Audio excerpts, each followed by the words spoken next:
جہاں تک میری ذاتی رائے ہے. باقی حکومتیں کیا کرتی ہیں اس کو پولیٹیکلی طور پر سوئچ آف کرتی ہیں, that I can not understand.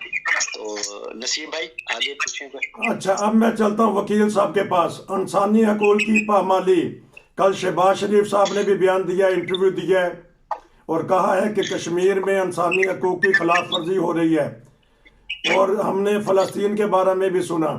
لیکن جو پاکستان میں انسانی حقوق کی خلاف ورزی ہو رہی ہے بعض اقلیتوں کو لے کر, بعض فرقوں کو لے کر ٹارگٹ کیا جا رہا ہے. آپ بتائیں, آپ وکیل ہیں, ہائی کورٹ کے ایڈوکیٹ ہیں, جانتے ہیں دہشت گردی کی کو اچھی طرح جانتے ہیں, وہاں انسانی حقوق کی. جی پاکستان کے حکمرانوں نے جواب پاکستان کی عوام کا دینا ہوتا ہے. کشمیر یا فلسطین چیچنیا ان کا معاملہ نہیں آنا چاہیے. اگر انہیں انسانی حقوق کی بات ہی کرنی تھی تو اپنے ملک کے اندر ہی دیکھ لیتے, اور نہ صرف ملک کے اندر دیکھ لیتے بلکہ اسی پنجاب کے اندر دیکھ لیتے, تو آپ کو ہر طرف جو ہے وہ درندگی کا ناچ اور انسانی حقوق کے ساتھ کھلواڑ ان کو نظر آیا تھا. جہاں تک جناب نے بات کی ہے کہ انسانی حقوق, میں تو سمجھتا ہوں کہ دنیا میں دو طرح کے حقوق ہیں. ایک تو جن کی جرمنی والوں نے بات کی ہے وہ ماڈرن حقوق ہیں جو جدید دنیا نے دیے ہیں. کچھ یونیورسل حقوق ہیں جو صدیوں سے پہلے سے چل رہے ہیں. ان میں مذہب پہ عمل کرنا, زندہ رہنا. دنیا کا کوئی انسانی حقوق جو آج کی ماڈرن دنیا میں یا جو اس کے جس کو آپ ڈارک ایج کہتے ہیں اس دور سے لے کے یونیورسل حقوق سے لے کے کوئی حق ایسا جو پاکستان کے اندر جس ایم جی کمیونٹی کی بات انہوں نے کیا ان کو اگر حاصل ہے تو مجھے بتا دیں کہ فلاں حق جو ہے ایم جی کمیونٹی کو حاصل ہے. وہ تعلیم کا ہے, وہ ان کو اس کا عبادت کا ہے, وہ لائف سیکورٹی کا ہے, وہ ان کو زندہ رہنے کا ہے, وہ ان کو کوئی ایک حق ہے کسی جگہ پہ.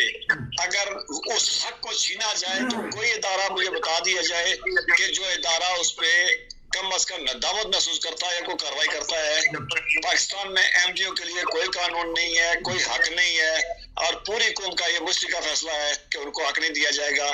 نہ کبھی اس پہ بات ہوتی ہے, اگر کوئی بات کرے تو پھر اس کے خلاف جو فتویٰ بازی ہوتی ہے وہ سب کو معلوم ہے. اور پاکستان میں چلے ایم ڈی تو ایم ڈی ہو گئے, جو ایم ڈی ہوگا اس کو سزا ملے گی, چلے انہوں نے فیصلہ کیا ہوا ہے. پاکستان میں اگر کسی کو مارنا ہو, مخالف کو بدنام کرنا ہو, مخالف سے کوئی انتقام لینا ہو تو اس کے خلاف بھی ایم ڈی لگا کے نام لگا کے اس کو تو اس کے ساتھ سلوک کیا جاتا ہے.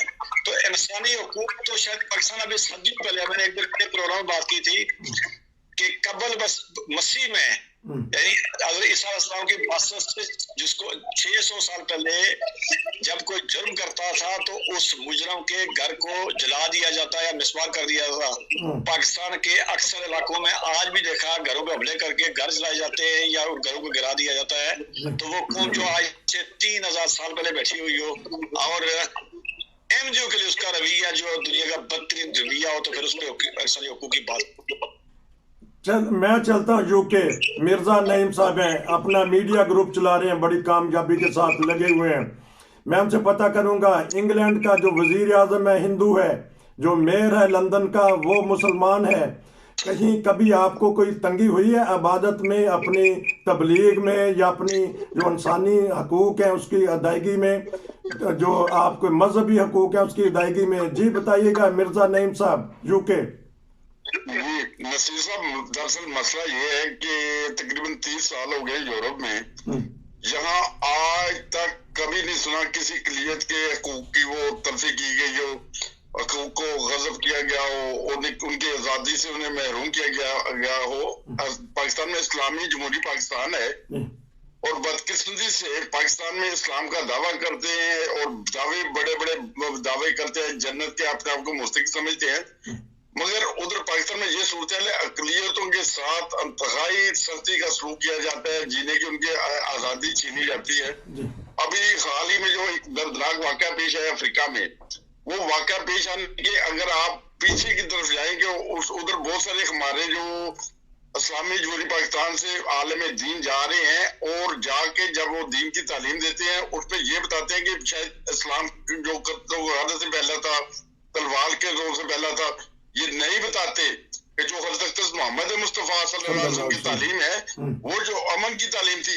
سب سے بڑی مثال تو اس وقت ملتی ہے کہ جب حضرت محمد مصطفیٰ صلی اللہ علیہ وسلم نے جب وہ مکہ کی فتح ہوئی ہے تو اس وقت حضور نے یہ فرمایا تھا لا تصریب علیکم اليوم کہ آج کے دن کسی سے کوئی بدلہ نہیں لیا جائے گا، بالکل اور خاص کسی کو یہی کہا تھا کہ آپ اپنی عبادت اپنی مرضی کے مطابق کر سکتے ہیں، مگر تلوار نہیں اٹھانی. اگر تلوار اٹھائیں گے تو اس کے مقابلے میں تلوار اٹھے گی. اگر اسی طرح دیکھا جائے تو جو مکہ میں اسلام پھیلا ہے، جو نبی کریم صلی اللہ علیہ وسلم کے دور میں اسلام پھیلا ہے، وہ تو محبت سے پھیلا تھا. وہ اس وقت جب حضور فاتح مکہ ہوئے تو اس وقت لوگ جو کہہ رہے تھے اور اسلام میں داخل ہو رہے تھے، اس لیے کہ حضور نے انہیں فرمایا تھا کہ آپ آزادی کے ساتھ زندگی بسر کر سکتے ہیں، اپنے مذہب کے اوپر رہ کے زندگی بسر کر سکتے ہیں. مگر اس وقت یہ صورتحال تھی، ان لوگوں نے دیکھا جب ہم لوگوں نے اتنا ظلم کیا، اتنا ستم کیا، محمد مصطفیٰ صلی اللہ علیہ وسلم کو ساری زندگی تکلیفیں دی، اور یہ شخص یعنی نبی کریم صلی اللہ علیہ وسلم آج پھر وہ محبت کا دعویٰ کر رہے ہیں، کسی کو تکلیف دینے کا نہیں دعویٰ کر رہے، تو پھر لوگ جو اسلام میں داخل ہوئے تھے. آپ پاکستان کی دیکھیں، ہماری بدقسمتی یہ ہے کہ ادھر جو ہماری تعلیم ہے، جو امن کی تعلیم ہے، جو اسلام کی جو بنیاد ہے، اس کو بالکل ختم کیا جا رہا ہے. وہ ہر کوئی کہہ رہا ہے جہاد کس وقت کرنا ہوتا ہے؟ ایسے تو جہاد نہیں ہوتا کہ ایک بندہ گھر میں سکون سے بیٹھا ہوا ہے، مسجد میں عبادت کر رہا ہے، یا گلی بازار میں بیچارہ بچوں کے لیے سامان خریدنے کے لیے جاتا ہے، اس کے بچے بیگم یا اس کے لائقین یہ خبر سنتے ہیں کہ اس کو شہید کر دیا گیا، اس کو قتل کر دیا گیا. یہ کہاں کا اسلام ہے؟ یہ تو اسلام نہیں ہے. اسلام تو وہ ہے جو امن کے ساتھ ہے، جو محبت کے ساتھ ہے. مگر اب محبت والا اسلام تو پاکستان میں ہے ہی نہیں. اور جو اسلام کے بنیادی چیزیں ہیں جس سے ایک مسلمان کی پہچان ہوتی ہے، یعنی اگر سامان فروخت کرے تو خالص فروخت کرے، اگر ایمان کی تربیت دے تو خالص ایمان کی تربیت دے. مگر بدقسمتی سے ہمارے پاکستان میں جوئے کے اڈے ادھر سے ملتے ہیں، وہ زنا کے اڈے ادھر سے ملتے ہیں، شراب کے اڈے ادھر سے ملتے ہیں. ابھی جو حالیہ کی رپورٹ تھی، وہ پوری دنیا میں بہت سے لوگ، بہت سے ممالک ایسے بھی تھے. ابھی جب جو ورلڈ کپ کا جب ٹورنامنٹ ہوا ہے تو ادھر ہزاروں کی لوگ میں تعداد میں لوگ تھے جنہوں نے شراب نوشی کرنا چھوڑ دی. ویسے کہ وہ مسلم ممالک میں جو ٹورنامنٹ ہوا ہے وہ انہوں نے شراب چھوڑ دی. مگر بدقسمتی سے جو رپورٹس ہیں، عالمی رپورٹس ہیں، ان کے مطابق 61% اضافہ ہوا ہے پچھلے سال پاکستان میں شراب پینے میں. اور یہ لوگ جب وہ تعلیم جا کے دیتے ہیں، دوسرے ممالک میں جا کے تبلیغ تعلیم دیتے ہیں کہ اسلام کی تعلیم یہ ہے، قتل و غارت کی جو حال ہی میں افریقہ میں جو واقع ہوا ہے، ہم اور ہماری پوری ٹیم کی طرف سے وہ واقعے کی مذمت کرتے ہیں. میں چلتا ہوں بلوچ صاحب کے پاس. شکریہ. میں چلتا ہوں بلوچ صاحب کے ساتھ. میں پوچھوں گا، انہوں نے یورپ دیکھا ہوا ہے پورا، وہاں کہاں کہاں آپ کو کبھی ایسی انسانی حقوق کی پامالی ملی ہے کہ مسجدوں کو گرا دیا جائے ریاستی سطح پہ، یا مسجدوں کے میناروں کے اوپر آبجیکشن لگایا جائے ریاستی سطح پہ؟ بتائیے گا. 2-3 منٹ میں پروگرام کا ٹائم جلدی سے ختم ہو رہا ہے. ماشاءاللہ تینوں بھائی اچھا بولے ہیں. جی آپ نے بول رہے ہیں؟ نہیں، بلوچ صاحب بولیں گے. بلوچ صاحب 2-3 منٹ میں. جی، بات دراصل یہ ہے کہ یورپ میں مذہب کی آزادی بنیادی طور پر ہر ملک کے آئین کا بنیادی رکن ہے. پہلا رکن یہ ہے کہ آپ اپنے ملک میں آزادی سے رہتے ہوئے اپنے مذہب کے عقیدہ کے اوپر پورا عمل کر سکتے ہیں. یہی بنیادی تعلیم آپ حضرت محمد رسول اللہ علیہ وسلم کے دور سے چلتے ہوئے آپ پاکستان کے دور میں جب داخل ہوتے ہیں تو قائد اعظم رحمۃ اللہ علیہ نے جو پہلی دستور ساز اسمبلی کو تقریر کی تھی، اس میں یہی کہا تھا آپ اپنے مندروں میں جا کے عبادت کرنے میں آزاد ہیں، آپ اپنے گرجا گھروں میں جانے کے لیے آزاد ہیں، ریاست کا مذہب کے ساتھ کوئی تعلق نہیں ہے، آپ پاکستانی شہری ہیں. ٹھیک ہے، اب مجھے یہ بتا دیں، آپ پاکستان کی پوری قوم یہ سن رہی ہے، قائد اعظم رحمۃ اللہ علیہ کا یہ فرمان اگر پاکستان کے کسی ایک ادارے میں بھی عمل پیرا ہوا ہوتا، یہ صرف لکھنے کی باتیں ہیں، یہ پڑھنے کی باتیں ہیں، انہوں نے تاریخوں میں پڑھا دی ہے، بلکہ اب تو کتابوں میں سے بھی یہ چیزیں ختم ہونی شروع ہو گئی ہیں. اب تو صرف اور صرف پاکستان میں ایک ہی چیز ہے بھائی جان، وہ بات یہ ہے کہ وہ والا جو سلسلہ چلا تھا نا کہ پاکستان کا مطلب کیا، لا الہ الا اللہ، وہ ختم ہو گیا ہے. اب اس کی بجائے صرف ایک ہی ہے، پاکستان کا مطلب کیا، ہاں جی چوری ڈاکہ ایک ہی تھا. ہاں ٹھیک. اچھا اب یہ میں حساب ہے. ٹھیک ہے 2 منٹ کے لیے چلا جاؤں گا میں. UK مرزا صاحب آپ سے میں نے پوچھا تھا, آپ کئی دفعہ تصاویر میں ہم دیکھتے ہیں, ویڈیو میں دیکھتے ہیں, خبروں میں بڑے بڑے جو ان سے بادشاہ ہیں وہ مساجد کا دورہ کرتے ہیں, وہ گردوارے جاتے ہیں, وہ مندر جاتے ہیں, یہ وہ رواداری قائم رکھتے ہیں. یہ کیوں اس ملک میں کیوں ہے, ہمارے ممالک میں کیوں نہیں؟ جی بتائیے گا. یار ہمارے ملک میں دراصل صورتحال یہ ہے کہ ادھر مذہبی منافرت بہت زیادہ پھیلائی جاتی ہے. اگر ہم عیسائیوں کے گرجے میں نہیں جائیں گے, وہ ہماری مساجد میں نہیں آئیں گے, ہم ان سے بات نہیں کریں گے, وہ کیسے اسلام کی طرف راغب ہوں گے؟ کبھی بھی نہیں. اسی طرح ہم کسی یہودی سے نفرت کریں گے, عیسائی سے, اور اسی طرح دوسرے فرقے کے لوگوں سے اگر نفرت کریں گے تو کیسے اسلام پھیلے گا, کیسے صحیح اسلام پھیلے گا؟ اس کی وجہ یہ ہے کہ ادھر یورپ میں اس چیز کی آزادی ہے. ہم کسی بھی چرچ میں جا سکتے ہیں, وہ ہماری مساجد میں آ سکتے ہیں, ہماری تعلیم کو دیکھ سکتے ہیں. اور پھر اسی طرح جو اسلام میں جو محبت کا پیغام ہے, جب ہم پیغام دیں گے تو وہ اسلام کی طرف راغب ہوں گے, اور اس طرح انہیں حقیقی جو اسلام کی تعلیم ہے, بنیادی تعلیم ہے, اس کی طرف عمل کرنے کی کوشش کریں گے, وہ آئیں گے. اور ادھر کبھی کسی کے اوپر اس طرح کا کوئی کیس نہیں ہوا کہ فلاں شخص ہماری مسجد میں کیوں آ گیا ہے, چرچ میں چلا گیا ہے, یا گرودوارے میں گیا ہے یا نہیں گیا. یہ جو دین کا معاملہ ہے وہ انسان کا بنیادی طور پہ اپنا ذاتی فیل ہوتا ہے, اس کا ذاتی فیل ہوتا ہے. میں چلتا ہوں وکیل صاحب کے پاس. میں مرزا صاحب کیونکہ وقت تھوڑا ہے, تینوں بھائی نے بولنا, میں چلتا ہوں وکیل صاحب کے پاس. انسان کا ذاتی فیل ہوتا ہے, یہ مرزا نعیم صاحب نے کہا ہے. ریاست کا تعلق نہیں ہے کسی کے مذہب کے ساتھ. 2-3 منٹ آپ بتائیے گا, پھر اس کے بعد پروگرام ختم کرتے ہیں. جی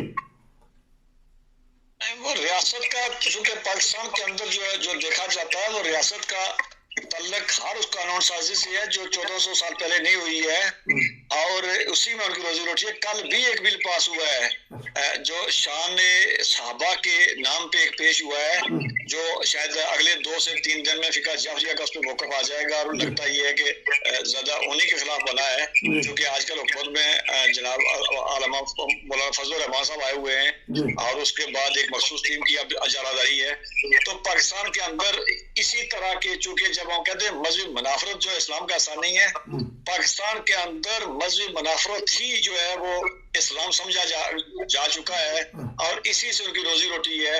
اور اس پہ دنیا کبھی امریکہ کبھی یورپین سوال تو کرتے ہیں, لیکن عملی طور پہ انہوں نے کبھی اس کو روکنے کے لیے شاید کچھ نہیں کیا ہے. اگر کچھ کیا ہوتا تو پاکستان کے حالات جو دن بدن بگڑتے جا رہے ہیں, اور وہاں پہ اقلیتیں ہوں یا مذہبی اختلافات والے لوگ, وہ لوگ جن کا مذہبی فرق ہے دوسروں سے کسی بات پہ, ان کے لیے جو زندگی وہاں سے تنگ کر دی گئی ہے, شاید اس پہ اس کو کوئی قدر نہ لگ سکتی, لیکن ہوا نہیں ہے. ساری جمعہ تفریح کی ہے, نشستن گفتن برخاستن سے زیادہ نہ یورپ نے پاکستان میں کچھ کیا مذہب کے معاملے میں, نہ امریکہ نے کیا.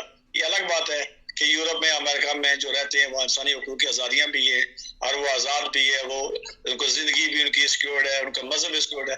لیکن اگر یہ کام پاکستان میں ہوتا تو 22 کروڑ آبادی جو ہے آج وہ جو ہے وہ اس میں جو اقلیتیں ہیں ان کی زندگی اجیرن نہ ہوتی. بہت شکریہ تینوں بھائیوں کا, بہت اچھا تبصرہ تینوں نے مل کے کیا ہے. انشاءاللہ ہم آپ کو پھر ایک اور ٹاپک دیں گے, اس کے اوپر بات کریں گے. ناظرین, یہ تھا ہمارا آج کا موضوع, انسانی حقوق کی پامالی پاکستان میں, اور جو یورپی کنٹرین ہیں یا ترقی یافتہ ممالک ہیں وہ انسانی حقوق کو کس طرح خیال رکھتی ہیں. نصیر کو اجازت دیجیے. السلام علیکم.